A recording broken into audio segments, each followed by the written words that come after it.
Who would And you I think have? Let's try and do a quick the second and third round if we can, like based on the picks that we have. Okay, let's go. yeah. So OKC will be number 1, and then 4 will be either you got Clippers. So who you got? OKC versus Clippers. I think if Clippers can beat the Mavs, Clippers are going to beat OKC as well. Yeah, I think so too. I mean, if that's the like, if Clippers do meet Mavs, I do think. But in my opinion, Mavs are going to beat Clippers handily. So I would go Mavs over OKC. Okay, we go Mavs over OKC. Okay, fair enough. So whoever comes out of the 4th, 5th, we think they're going to beat the 1st seed. What did you say? Whoever comes out from that 4th and 5th seed matchup, we think they're going to beat OKC in the next round. Yeah, exactly. Yeah, and then we got Nuggets versus it's Nuggets. That's Nuggets. Yeah, whoever it is, whoever it is. And then if it goes to the finals post that, then it's going to be Nuggets again. Yeah. So Nuggets over. Okay, so let's go. You got Nuggets versus Clippers for Western Conference Finals. I got Nuggets versus Mavs. What are your predictions for the scores? Are you talking about the second round or the last round? The conference finals. Oh, if it's like Clippers Nuggets, I would say 4-2 Nuggets. Okay.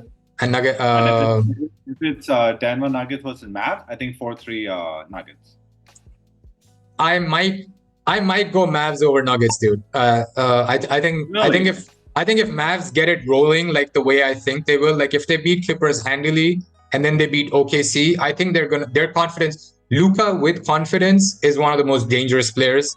And then you add Kyrie with confidence, is again one of the most dangerous offensive players. And I think the defense that they've added.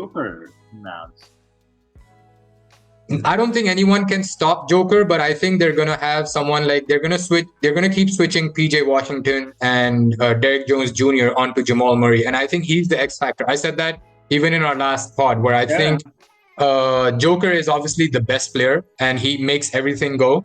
But I think Jamal Murray is the most important player for them winning anything. Because whenever he goes off, they are unbeatable like anything.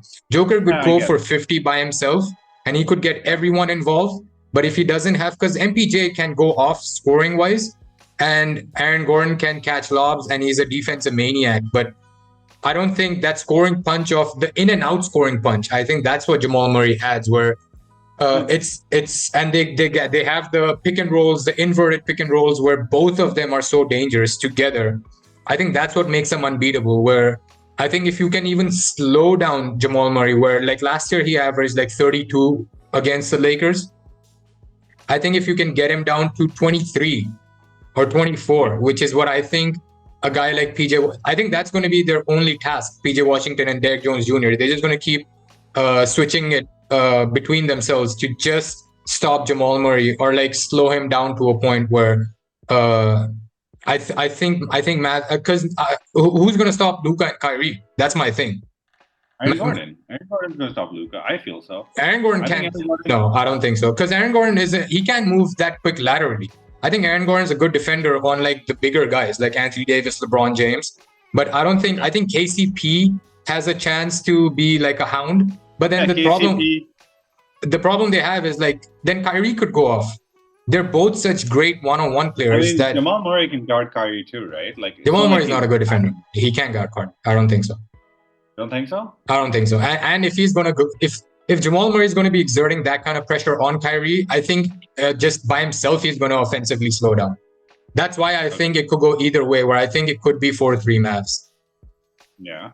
What was the head-to-head matchup this season? I don't have it right now, but maybe you can check that later. Yeah. I just was curious about that. Yeah. But I think in the I do think like even if whatever the head-to-head matchup would be, I think like the Mavs team right now is different from Mavs team all year. I think the Mavs team in the last 1 to 2 months, or at least post All-Star break or post trade deadline, is a way different team than they have been all year. So I would give the nod to them if they get it rolling, like beating the first two things like that. Yeah. Yeah, but another thing to consider is the Mavs if they beat the Clippers, they're going to be overexerting themselves against OKC, because I don't think that's going to be an easy series for them. And they're going to come in a bit tired into the finals. While if Nuggets beat the Lakers, Nuggets have a free walk. That's a good point. They're going to be well rested. That's a good point. this. And I know this is a pretty big talk in the NBA that it's so much harder to play in Denver. The altitude, I was just going to mention that. I was like, exactly. Luka's, and they have home court advantage. So I feel like all of that coming together, Nuggets do have the advantage. And to that, just to add to that point, we've always mentioned how Luka's fitness level isn't like he's become better than last year, but it's not up to par. Where I think what it hurts most is his endurance and his stamina, which if you play in the altitude every other day, like Western Conference Finals are, I think that's going to happen. That's a very good point. Yeah. So I don't know, man. That's going to be. I think for me, if that happens, other than if Lakers lose, get kicked out of the playoffs, that's one series that I'm looking forward to more than anything, more than even the actual NBA Finals. Oh yeah, I mean that is going to be like that's definitely going to be one of the biggest series to watch for sure. Yeah. Yeah.